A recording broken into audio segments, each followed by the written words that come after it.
Hello friends, आज की इस वीडियो में हम प्रसिद्ध रिपोर्टर पालगम्मी साईनाथ जी द्वारा लिखा उनका प्रसिद्ध रिपोर्टाज जहां पहिया है का सारांश जानेंगे। इस कहानी रिपोर्टाज में साईनाथ जी तमिलनाडु के एक बहुत ही पिछड़े इलाके की महिलाओं के द्वारा अपनी आज़ादी, आत्मसम्मान व आत्मनिर्भरता की तरफ मजबूत कदम उठाने के लिए चलाए गए उनके साइकिल आंदोलन की बात कर रहे हैं। आइए पाठ की तरफ चलें व इसका सारांश जानें। इस रिपोर्टाज में लेखक साईनाथ जी ने तमिलनाडु के एक जिले पुडुकोट्टाई में रिपोर्टिंग की। पुडुकोट्टाई भारत के सर्वाधिक गरीब जिलों में से एक है, जहां की महिलाओं ने साइकिल चलाना सीखकर वर्षों से चली आ रही रूढ़िवादी परंपराओं व घुटन भरी जिंदगी से आज़ादी पाई। लेखक पाठ के शुरुआत में एक प्रश्न उठाते हैं कि क्या साइकिल चलाना एक सामाजिक आंदोलन हो सकता है। फिर वो खुद ही अपने प्रश्न का जवाब देते हुए कहते हैं कि यह कोई अजीब सी बात नहीं है। पुडुकोट्टाई जिले की हजारों नवसाक्षर ग्रामीण महिलाओं के लिए अब यह आम बात हो गई है।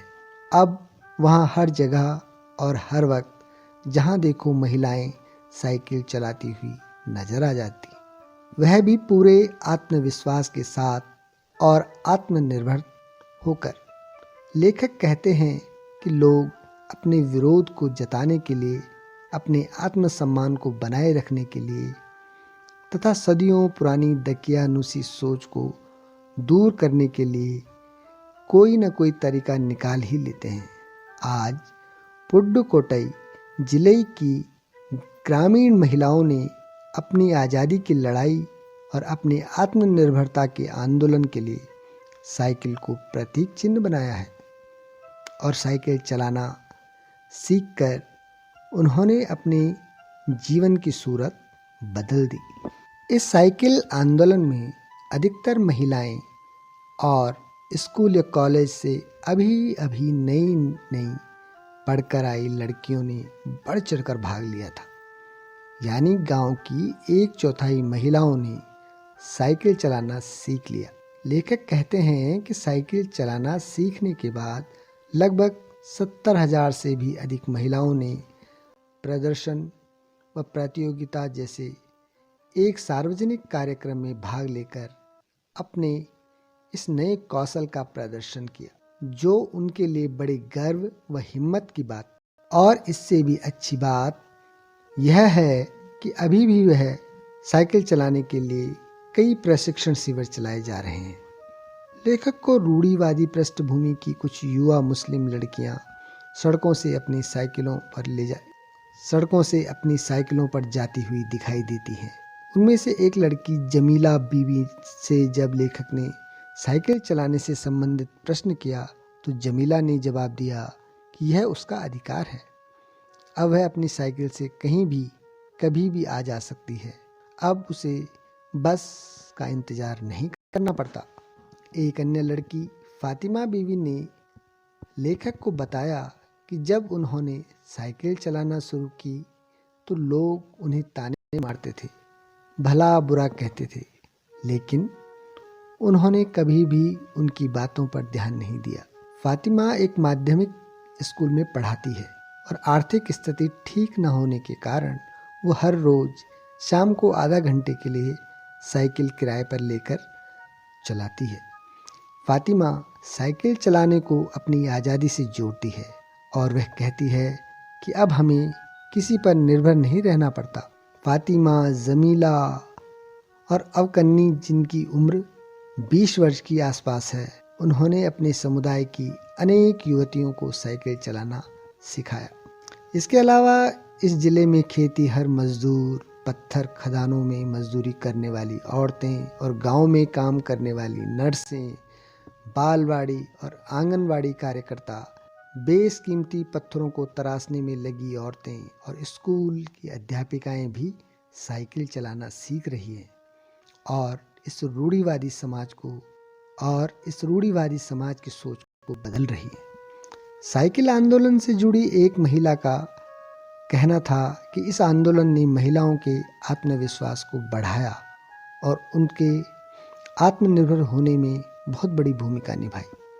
अब वो लंबी दूरी की यात्राएं भी आराम से कर सकती हैं, अपने बच्चों को साथ में रखकर अपने काम पर जा सकती हैं, अपना सामान खुद ढो सकती हैं। लेकिन इस आंदोलन को शुरू करना महिलाओं के लिए इतना आसान नहीं था। शुरू में महिलाओं को लोगों का बड़ा विरोध करना पड़ा, ताने सहने पड़े। धीरे धीरे इस आंदोलन को लोगों ने स्वीकार कर लिया। अब किल्ला कुरिच्ची गांव में सभी महिलाएं रविवार को इकट्ठी होकर साइकिल चलाना सीखती। साइकिल सीख चुकी महिलाएं नई नई साइकिल सीखने वाली महिलाओं को सिखाने में सहयोग करती हैं। और ये नई नई साइकिल चालक महिलाएं ओ बहिना आ सीखें साइकिल, घूमे समय के पहिए संग, गाना गाते हुए साइकिल चलाती हैं।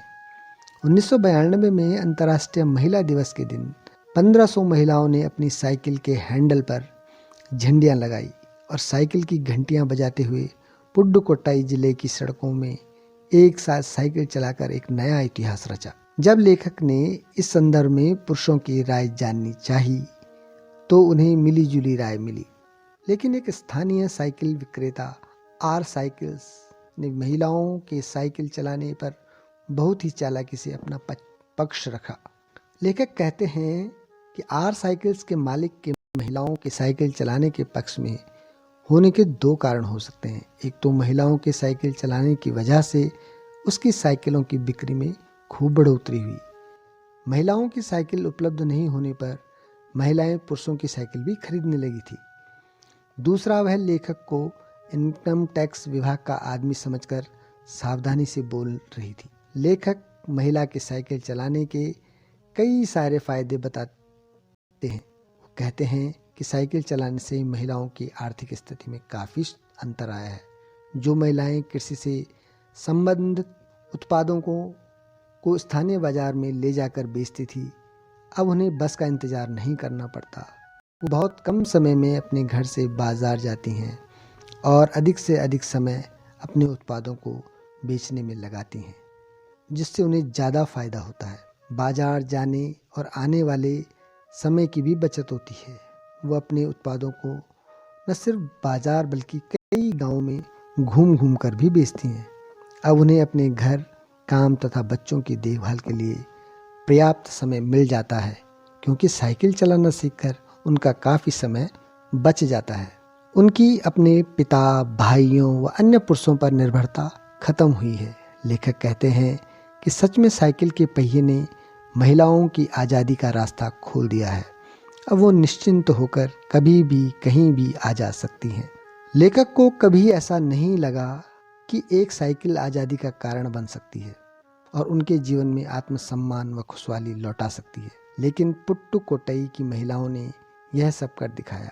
उनके इस आंदोलन में सिर्फ एक महिला ने नहीं बल्कि समाज की सभी महिलाओं ने बढ़ चढ़ कर हिस्सा लिया और अपनी आज़ादी और आत्मनिर्भरता को पाया।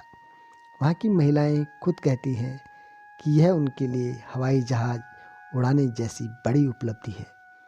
अब वो हर दिन नए उत्साह व आत्मविश्वास के साथ अपने कदम आगे बढ़ा रही हैं। दोस्तों, इस प्रकार हमने जाना कि किस प्रकार पुडुकोट्टई जिले की महिलाओं ने साइकिल को अपनी रूढ़िवादी समाज की सोच को तोड़ने के लिए आंदोलन के रूप में साइकिल को अपना सहारा बनाया और अब वो इसी साइकिल के सहारे अपनी आर्थिकी, अपने आत्मसम्मान और अपनी खुशहाली को पा रही हैं।